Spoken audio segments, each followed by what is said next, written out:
పేతురు యోహాన్లు ఏమన్నారు? మేము ఉండలేము, మా వల్ల కాదన్నారు. ఆయన గురించి సాక్ష్యం ఇవ్వకుండా ఉండలేము, అది మా వీక్నెస్. దానికి మీరు మమ్మల్ని ఏం చేసినా, కొరడాలతో కొట్టినా సరే తన్నులు తింటాం, కానీ మేము ఆయన గురించి చెప్పకుండా. ఒకటి. రెండవది, ఆయనను స్తుతించకుండా ఉండలేం. ఆయనకి కృతజ్ఞత చెప్పకుండా, ఆయన గురించి మాట్లాడకుండా, ఆయన గురించి పాడకుండా, ఆయనను వర్ణించుకోకుండా, ఆయన్ని మయంపరచుకోకుండా ఉండటం మన వల్ల కాదు. హల్లెలూయా అంటే ఒప్పుకోని సంఘం ఒకటి ఉంది. ఆ సంఘంలో హల్లెలూయా అంటే ఒప్పుకోరు.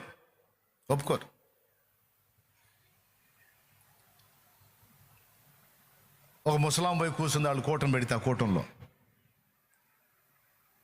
ఆ దైవజనుడు వాక్యం చెబుతున్నాడు. చెప్పేటప్పుడు దేవుని కార్యం వర్ణించినప్పుడల్లా ఏమో హల్లెలూయా అని పెద్దగా అరుస్తుంది.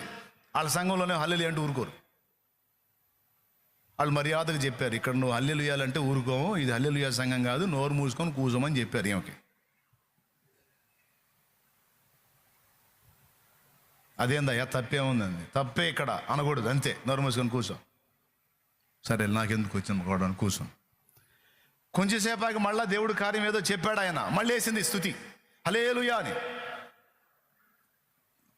ఈసారి ఇంకొంచెం దగ్గరికి వచ్చి చెప్పారు, ఇంకోసారి అన్నామంటే తీసుకెళ్ళి బయట వేస్తామని.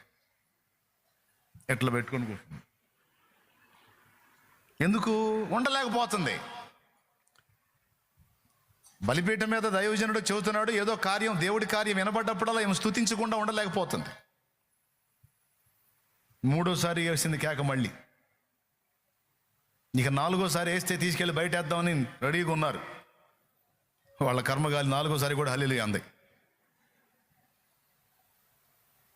ఇక నలుగురు పట్టుకున్నారు, లే బయటికి బా అంటే, ఎందుకు రావాలయ్యా, నేను యేసయ్యను స్తుతిస్తే మీకేమొచ్చిందయ్యా, నేను రానని కూర్చుంది అక్కడే. నలుగురు పట్టుకొని ఆవంతును మోసుకొని బయటికి పోతున్నారు.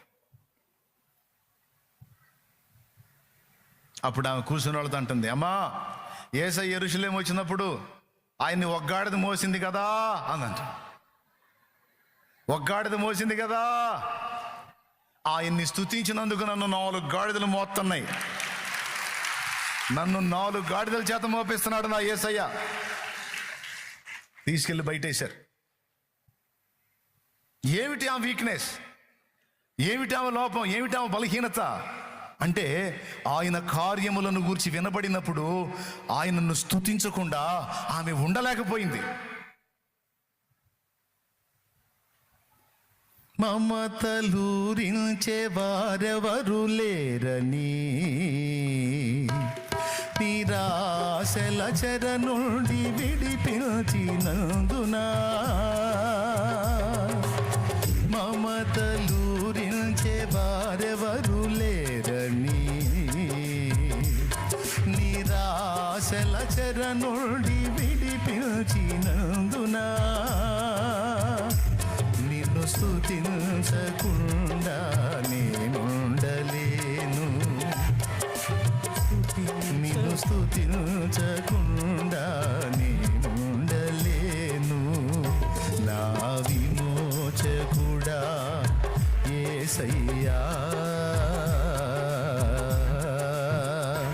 దేవునికి మహిమ. క్రీస్తు రక్తంలో కడగబడి, పరిశుద్ధాత్మతో నింపబడి, పరిశుద్ధాత్మతో నడిపించబడి, యేసు క్రీస్తు ప్రభుని రుచి చూచి ఆయనలో ఆత్మీయంగా ఎదిగినటువంటి బిడ్డల యొక్క లక్షణాల్లో 2వ లక్షణం, ఆయనను తప్ప మరి దేనిని వారు మహిమపరచరు. ఆయన కంటే మరి ఏది కూడా వారికి ఎక్కువ కాదు, ఘనం కాదు, గొప్ప కాదు. వాళ్ళు నోరు తెరిస్తే ఆయనను గురించి మాట్లాడుతూ ఉంటారు, ఆయన గురించి పాడుతూ ఉంటారు, ఆయనకు స్తోత్రాలు చెబుతూ ఉంటారు. ఏ కొంచెము మేలు జరిగినా కృతజ్ఞతలు చెప్పుకొని ఆనందపడుతుంటారు. నా ప్రభు ఇచ్చాడు, స్తోత్రం, హల్లెలూయా అని. కొంతమందికి ఇది అతిలాగా కనపడవచ్చు, సోదోళ్ళకి. ఎవరికే? కొంతమంది సోదోళ్ళు ఉంటారు, సోదోళ్ళు అతిలాగా కనపడచ్చు వాళ్ళకి. కానీ ఆత్మ సంబంధులకి అది విధి, అతి కాదు, అది విధి. ఆత్మ సంబంధులు ఆయనను సన్నుతించకుండా ఉండలేరు. ఎప్పుడు వారి స్తుతి ద్వారా ఆయన సన్నిధిని తమతో నిలుపుకుంటారు. నువ్వు లేకుండా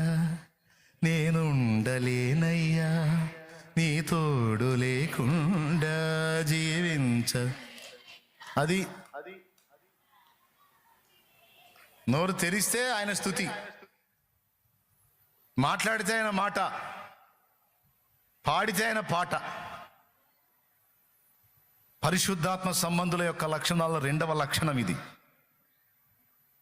ఏ కొంచెము మేలు పొందినా సరే తెల్లవారు నిద్ర లేచారా స్తుతించకుండా ఊరుకోరు. రాత్రిలోనే చాలామంది పోయారు కాటికి, నాయనా నీ కృపతో నాకు మరో రోజు చూసే అవకాశం ఇచ్చావు, నీకు స్తోత్రం అనుకుంటా లెగుస్తారు, నీకు స్తోత్రం అనుకుంటా లెగుస్తారు. ఆత్మ సంబంధుల లక్షణాలు. అంతేకాదు ఇక ఏదైనా పొందనే. బియ్యం దగ్గరకు పోయి బియ్యం తీసుకునేటప్పుడు స్తోత్రం.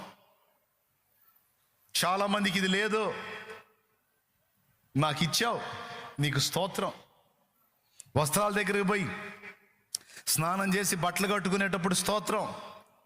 చాలామంది దేహాలకు సిగ్గు కప్పుకోవడానికి సరైన వస్త్రాలు లేవు, నాకు మంచి వస్త్రాలు ఇచ్చాడు నా దేవుడు, నా దేవునికి స్తోత్రం. స్తుతించకుండా ఉండలేరు. ఆరోగ్యవంతమైన దేహాన్ని బట్టి స్తోత్రం, రక్షణను బట్టి స్తోత్రం, కుటుంబ క్షేమాన్ని బట్టి స్తోత్రం, పట్టెడు అన్నాన్ని బట్టి స్తోత్రం. ఏదన్నా పొందనే కృతజ్ఞత చెప్పకుండా ఉండటం వారి వల్ల కాదు. ఇప్పుడు ఆయన యేసన్న గారి గురించి చెప్పాడు, నా కోసం చాలా చేశాడు, నన్ను ఎట్లా తిప్పాడు అట్లా తిప్పాడని. ఇప్పుడు ఆయన చెప్పకపోతే ఆయన ఏమన్నా తగాద వేసుకుంటాడా? పోనీ ఆయన ఏమైనా చూస్తున్నాడా, ఈయన ఈ మాట చెప్తాడా లేదా అని ఆయన ఏమైనా చూస్తున్నాడా? పోనీ తర్వాత అయినా ఈ వీడియో ఆయన చూసే అవకాశం ఉందా? ఎవరు అన్న చూసే ఛాన్స్ ఉందా? లేదుగా. అయినా సరే కృతజ్ఞత. ప్రభు చేసిన మేలుని తలపోసుకుంటారు నీతిమంతులు. అంతేకాదు దేవుని సంబంధులు చేసిన ఉపకారములను కూడా తలపోసుకుంటారు నీతిమంతులు. కృతజ్ఞత. దేవునికి కృతజ్ఞత చెల్లించాలి, మనుషులకు కూడా కృతజ్ఞత కలిగి బ్రతకాలి. ఏరు దాటిన దాకా ఓడమల్లన్నా, ఏరు దాటిన తర్వాత పోరా బోడి మల్లన్నా అన్న బతుకులు బతకూడదు. కృతజ్ఞత కలిగిన బ్రతుకు బ్రతకాలి. దాన్ని దేవుడు ఇష్టపడతాడు.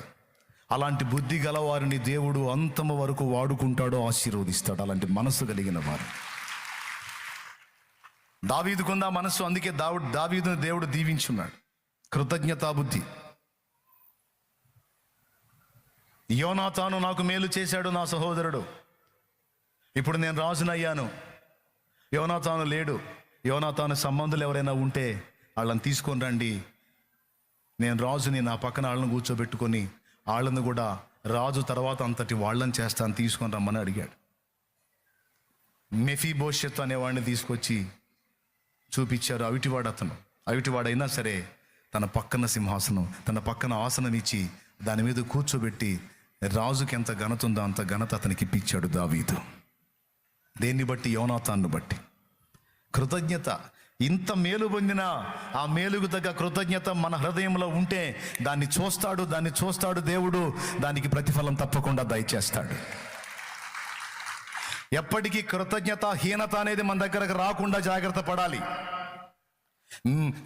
మేలు పొంది కీడు చేసే తత్వం ఉండకూడదు. పొందిన మేలు మర్చిపోయే తత్వం ఉండకూడదు. దాన్ని దేవుడు అసహించుకుంటాడు. ఏ కొంచెం మేలు మనుషులు చేసినా దేవుడు చేసినా దేవునికైతే స్తుతి చెప్పాలి, మనుషులకైతే కృతజ్ఞత కలిగి బ్రతకాలి, తిరిగి మేలు చేయాలి. రెండు ఆత్మ సంబంధులు దీన్ని తప్పకుండా పట్టించుకుంటారు, పాటిస్తారని చెప్తున్నాను నేను. ఇలా దేవుడి మేళ్ళన్నీ తలపోసుకుంటూ ఉంటారు కదా, అందుకని ప్రతి దానిలోనూ దేవుణ్ణి స్తుతించడానికి ఇష్టపడతారు ఆత్మ సంబంధులు. మనందరం ఇలా తయారు కావాలనేది దేవుని కోరికే. నోరు తెరిచి చెత్త మాటలు మాట్లాడటం కాదు, స్తుతి. ఆయన స్తుతి.